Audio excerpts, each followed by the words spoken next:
And farther up the spine, clear up to the neck, they're smaller because there's less weight. However, we do have a head atop the whole structure. And that head is approximately the weight of a bowling ball.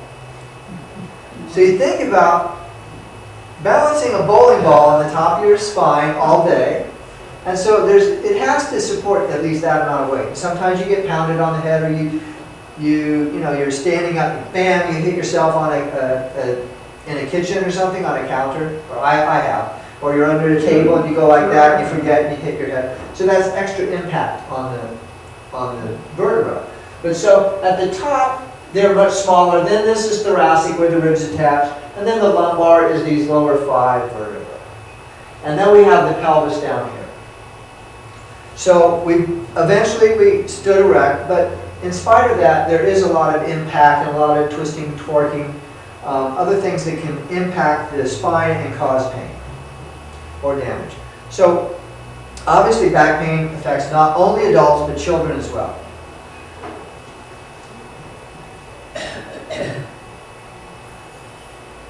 It's fading out.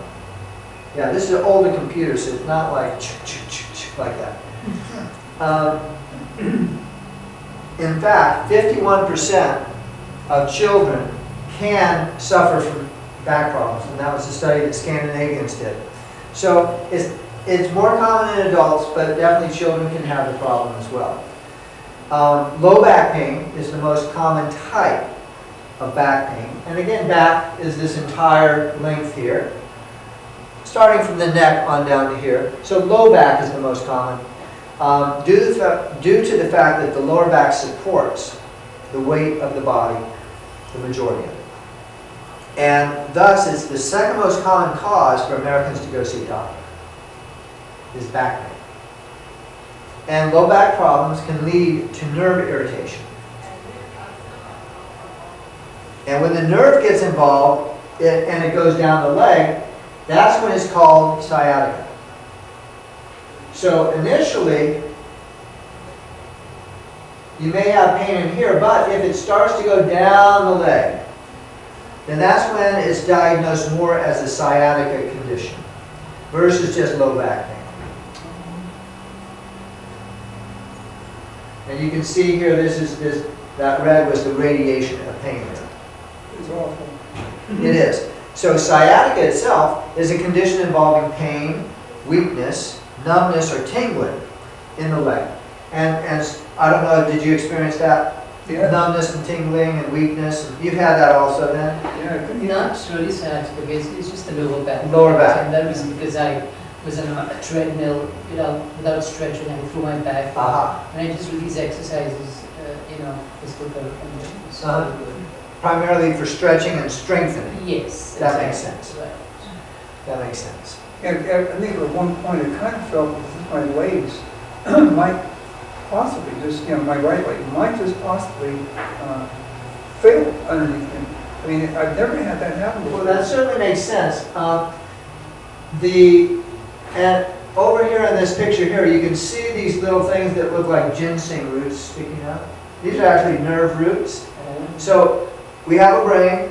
Well, you all have a brain. When they've examined, done x-rays of this, it's empty from my head. But most people have a brain.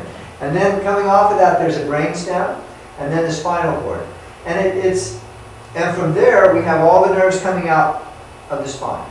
So where it just exits here, this is called the nerve root, because the nervous system looks sort of like a tree. So the head and the brain is considered like the top part of the tree above the ground level. And then as it exits out from the spine, those are called the nerve roots.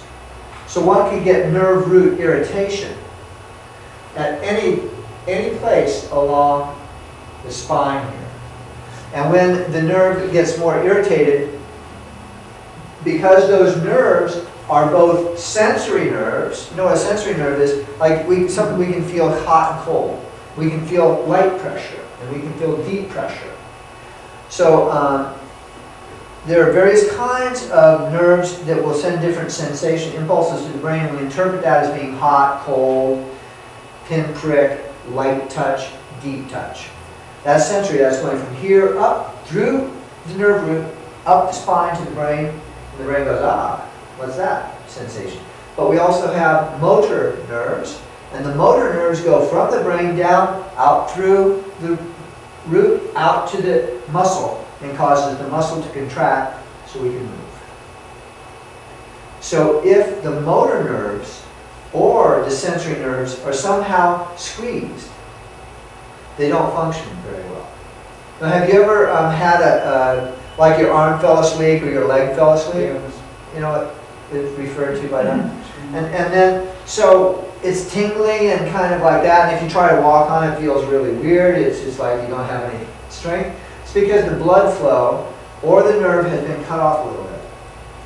And so when that happens, you have a change in the sensation and the change in the ability to control the motor nerves, the muscles, and how well they contract. So the weakness that you were experiencing was because one of your nerves was a little bit impinged upon, or a muscle was trapping it so you didn't get the right blood flow there. It's sort of like it was falling asleep for a long time.